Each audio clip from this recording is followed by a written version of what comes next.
Hello and welcome to this video in the series about each of the new constituencies. For this video we look at one of the new constituencies in Northern Ireland. In this short video we will look at the details on the new constituency, how this new one is formed, the previous results, the 2019 results, current candidates, and make predictions with different levels of how bad of a day it might be for the Conservatives. Please comment below for anything you'd like to see and subscribe to our channel to see new updates that we'll do and discussion videos as the election gets closer.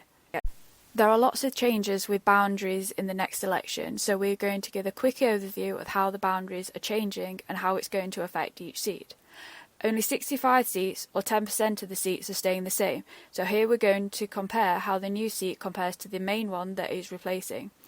There are some huge changes, such as the city of Chester, which now has 2 seats, but some seats are being completely dissolved, with populations moved to neighbouring seats. So why are the boundaries changing?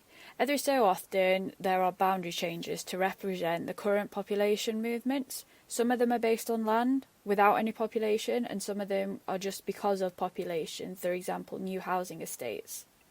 2021 was the census year, which has helped inform these changes. The last major change in the boundaries was 2010. Now let's look at some of the details about the constituency.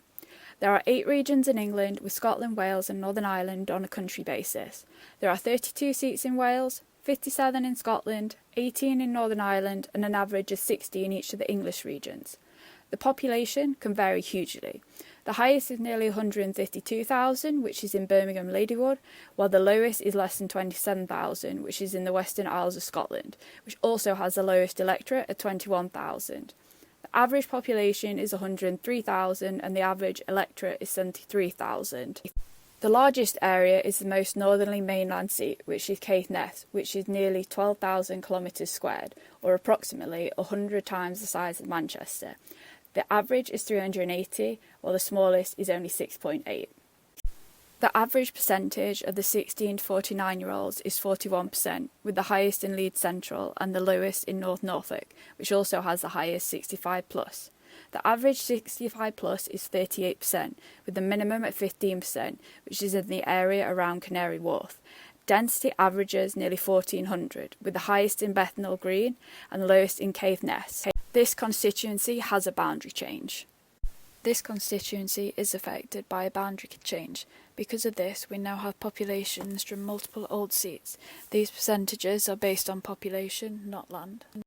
When we're looking at the winner in 2019, it's a bit more relevant to the seats that are now made up from multiple old seats. Nevertheless, this is the result from 2019, with the winner and whether the seat was held or it changed. Here are the winning party and those that came second, and also the majority. The size of the majority is key when considering how this seat might change. Maybe not so much when there's a big Labour majority or Lib Dems, but for pretty much any Conservative seat that's possibly not considered safe, bar a very extreme few. The same for the SNP. Some of these are really up for grabs, particularly for Labour and the Lib Dems. This is a list of candidates that are on the ballot paper for this constituency. This is now a finalised list as the deadline to register as a candidate has passed. Given the forecast, this seat could go either way. Thank you for watching this video. We hope you learned a lot about the new constituencies. Please subscribe to our YouTube channel, follow us on Instagram and Twitter.